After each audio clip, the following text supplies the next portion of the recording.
So now election commission performing its function of delimitation in recent times has actually decided to delimit the constituency of Jammu and Kashmir. It will be done in accordance with the provisions of the Jammu and Kashmir Reorganization Act. Simultaneously, in the recent decision, it has also decided to delimit the constituencies in Assam, Arunachal Pradesh, Manipur, Nagaland, and that will be done according to the last Delimitation Act, that is Delimitation Act of 2002. Now, after delimitation of constituencies, the other important function which is done by Election Commission is with regard to preparation of electoral rolls. It is very important function. The idea is to include the right uh, citizens and exclude the others. So it includes the whole process include preparation and identification and prepare a list which is updated from time to time. Article 325 of the constitution specifically mention about it that no person to be ineligible for inclusion in or to claim to be included in a special electoral roll on the grounds of religion, race, caste, sex.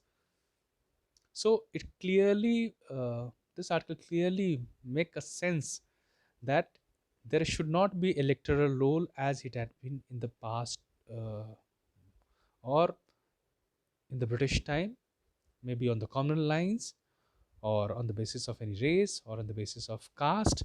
So these things had to be uh, avoided, prohibited by Election Commission. But preparing electoral roll is a major challenge, which is for the Election Commission. Some of the challenges which emerged while preparation of electoral roll, if we see historically, then in the first general elections, which was held in 1952, the Election Commission primarily during preparation of electoral roll faced a problem because there was no precise definition who was a citizen of India, and because of lot of migration was happening at that time, so a lot of people used to enter India and a lot of people were migrating outside. So that created a problem ki who constituted the citizen. So at that time it was decided to follow a kind of flexible approach, and enrollment of those persons were made who declared their intention to reside permanently in India. uh, this concern continued over a period of time, and we'll see. There was a case which is of surprise, that in 1999 the Election Commission felt very embarrassed when it discovered in its electoral roll that one of the election commissioner was not in the list. Here, uh, in the picture you can see the very design of electoral roll, where you will find the name and the details of individual which is generally part of the electoral roll. Now, third important function of election commission is recognition of political parties as well as allotment of symbols. Here also you'll find a lot of challenges emerges with regard to allocating symbols at the times when there is a dispute on the same symbol. Then another issue emerged with regard to the political parties. So there is a 1968 election commission uh, order, that is called election symbols reservation and allotment order, that plays very important role in recognizing political parties as well as allotting them symbols. It Election commission also decides if there is a dispute among rival factions or a section of recognized political party which claims the same symbol or same name. Election Commission has some reserved uh, symbols, and there are others which are free. So reserved symbols are only available for candidates sponsored by the political parties, and the free some symbols which are there are equally available to other candidates. So some of the issues which emerge with regard to you know allocation of symbols that we see in case of split of Congress party in initial years in 1969, when um, uh, there was a division in the Congress party, and there became two different split group came up, that was called Congress R and Congress O, and both were allotted different symbols. So we'll find that the old Congress had retained the symbol of a pair of bullocks carrying yoke, and the breakaway faction, which was led by Indira Gandhi, had a cow with a calf. The present symbol which we see of the Congress party, which is a hand symbol, came after the split in the Congress in 1978. It is interesting that it is at this time that the old symbol, which was allotted to Indira Gandhi in 1969, was replaced by a new symbol, which was hand. And you'll find that a lot of other free symbols were available to be taken up, but Indira Gandhi opted for hand. So this is how the hand symbol of Congress party continues till today. Now, in recent times, there was another important issue which happened with the regional state party, regional party, uh, with regard to Samajwadi Party, when there was claim from both Akhilesh Yadav and his father Mulayam Singh Yadav on the issue of uh, who is the real party and who should own the who should be allocated the symbol of cycle. Finally, on seeing the merit and seeing the different arguments of both the side, uh, finally Election Commission gave the verdict of giving Akhilesh Yadav with a symbol, cycle symbol. Now, registration of political party happens under the Representation of People Act 1951. There are set procedures which are set of requirements that is mentioned by that is prescribed by Election Commission to be registered as a political party. Now, there is a provision for filing an application that will be registered, that will submitted to Secretary Election Commission of India. There are certain charges. Then again, they have to produce a copy of party constitution that would be again verified by the Secretary of Election Commission. And there are other procedures and details that are required for registering a political party. Now, Dutch registration means recognition. Uh, that's not there. Recognition is a different dimension, and registration is a different dimension.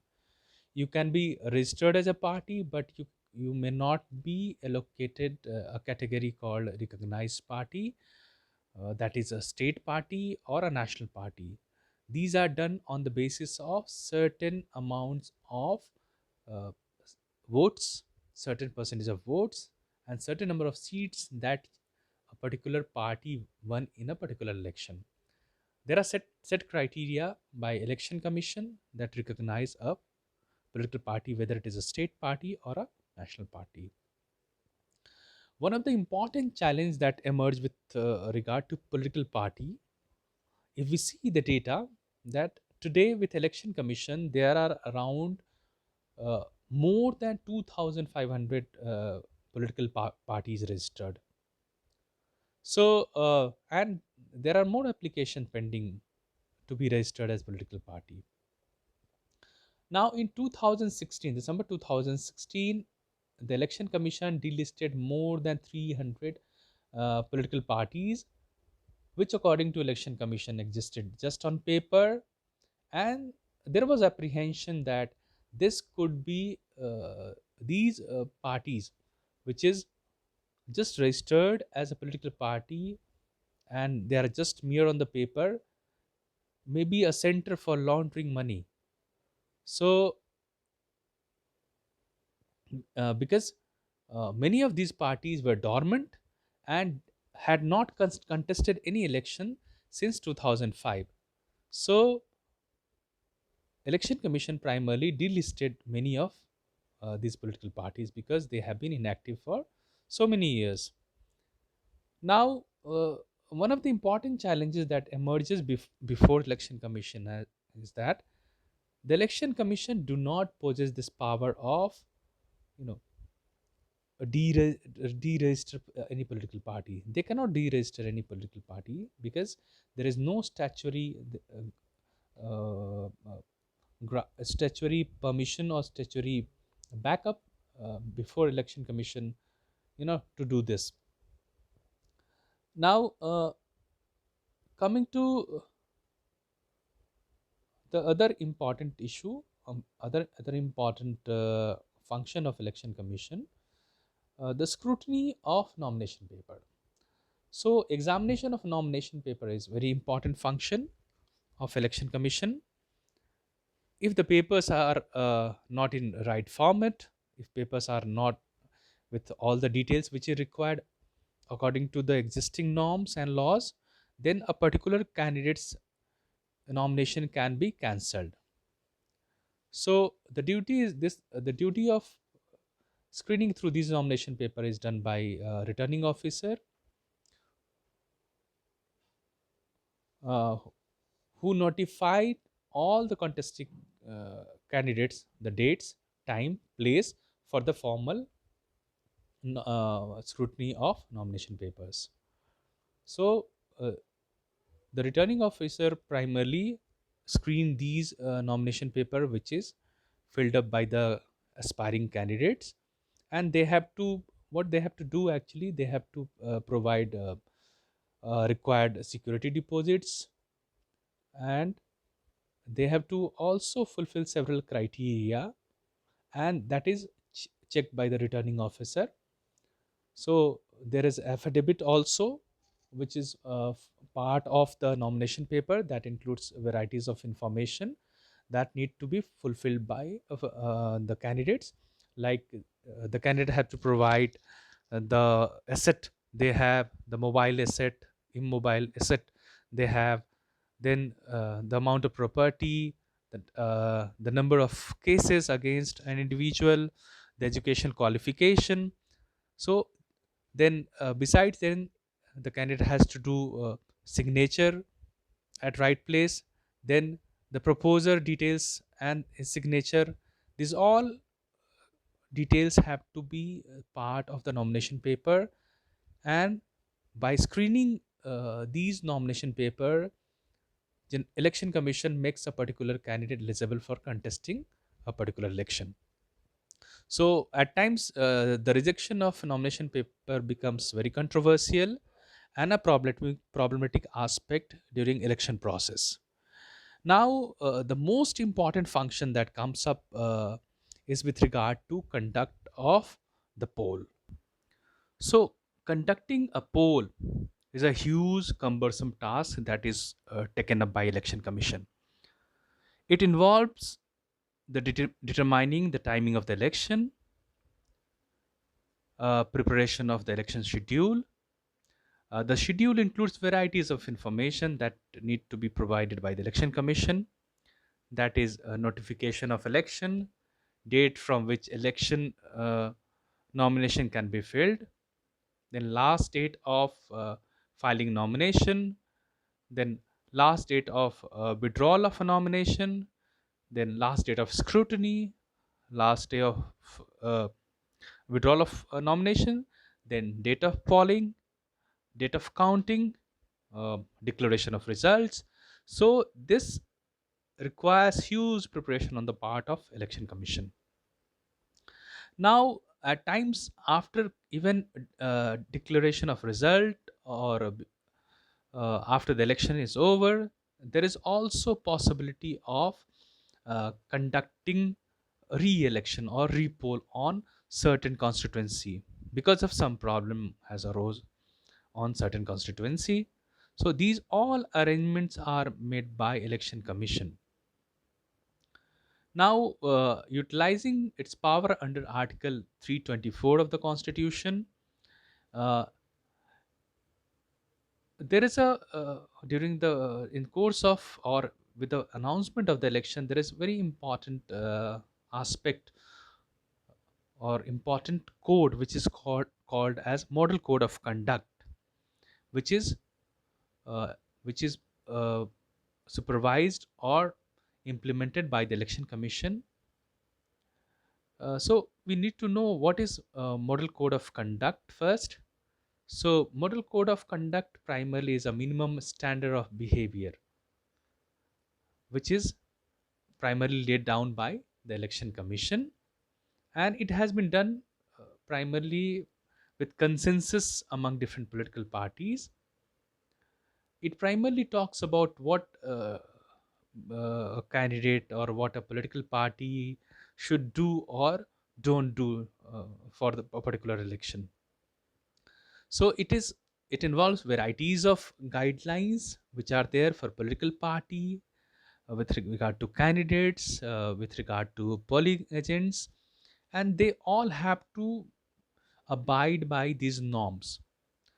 Though it is the problematic aspect is that it is not statutory in nature, means there is a no legal binding uh, behind this particular model code of conduct.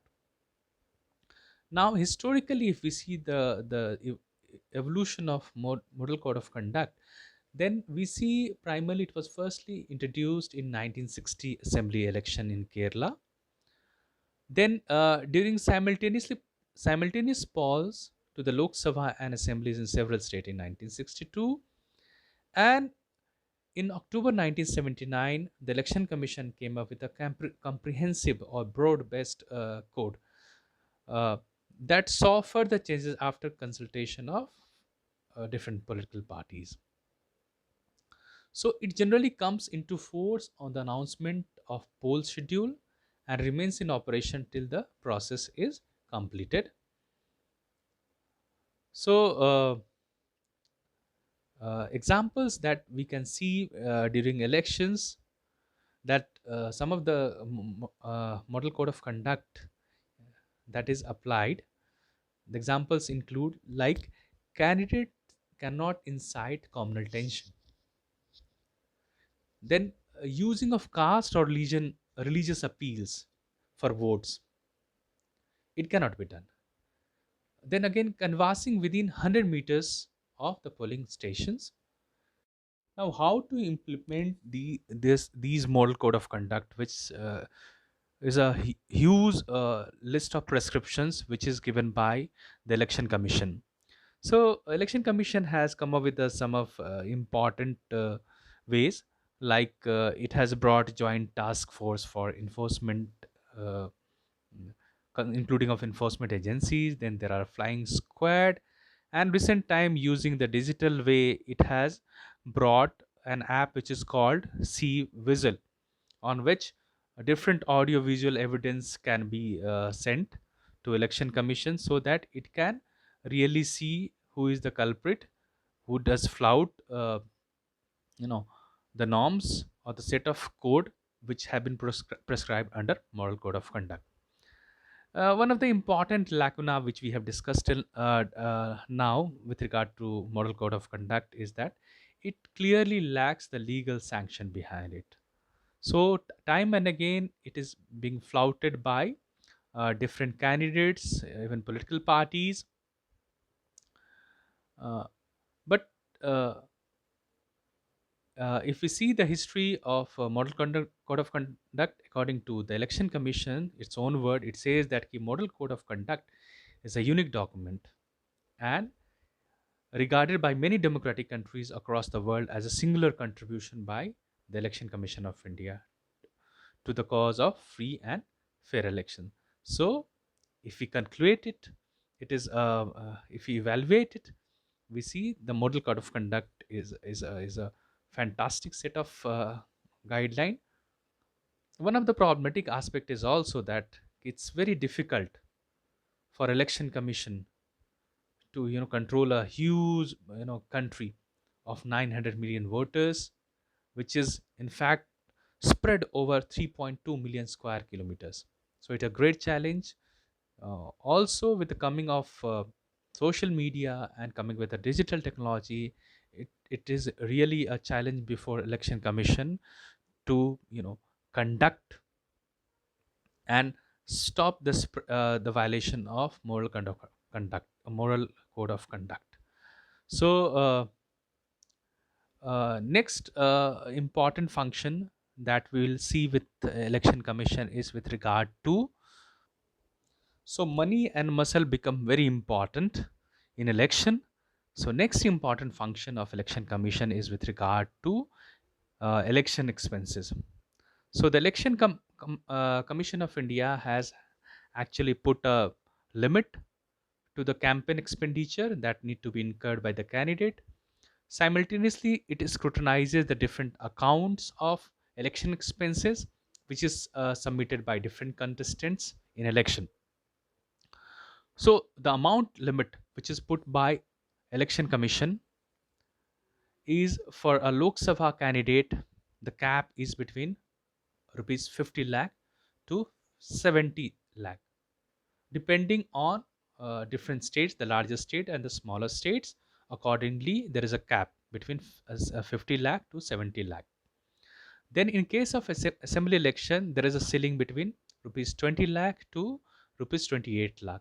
Again, depending on the size of the state.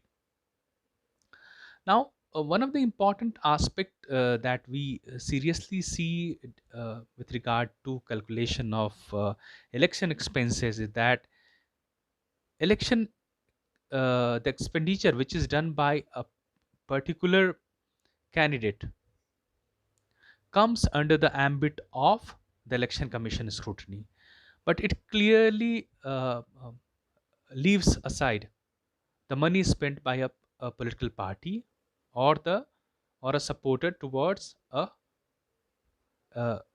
candidate's campaign. So this is a lacuna that we see in existing law with regard to expenditure during election. So the expenditure by political party doesn't come under the ambit of the scrutiny of election commission. Though there has been demand for bringing a statutory provision which can bring the political party also under its ambit by amending the Representation of People Act and different election rules, but it has not been done till now. Now, as part of scrutiny of the expenditure, after filing the different returns of expenditure, the returning officer submits within 10 days to the election commission a list of all candidates and their agents together with their returns, and that goes under the scrutiny of election commission. The election commission scrutinizes the accounts and decides whether the returns are in proper format or not, whether they have been lodged on time or not. In case of default, it notifies the candidate or their agents of their uh, agents about the the problematic aspect of it. Now, another interesting role which is being played by the election commission is with regard to it uses the platform to increase the voter participation. That the idea is to strengthen our democracy. So nowadays election commission use varieties of platform, like it sends short message services, then it has toll free numbers uh, through which there is a messaging to different individuals people so that they come and vote. Besides that, we see individuals, the important personality appealing people to come and vote, that we can see at different medium of communication, whether it is TV, then we can see in different modes of transport advertisement regarding participating in election. Then there have been consistently organization of National Voters Day, primarily to create awareness among people to come and vote. Then there are Voter Fest, which is being channelized and being organized, and there is employment of many school childrens and renowned personalities to spread this message of participation during election time. So these are the major functions which we have seen with regard to election commission. Try to wind up. uh, we see there are some of the important functions which are there by election commission is full of challenges, starting from delimiting the constituency. Secondly, preparation of electoral roll, then conducting elections, then scrutiny of nomination papers, and then conducting whole election process is a huge challenge for election commission. Besides this, there are other functions which are done by election commission. We are not going into all those details till now. For till now, we will end this lecture now. Thank you so much.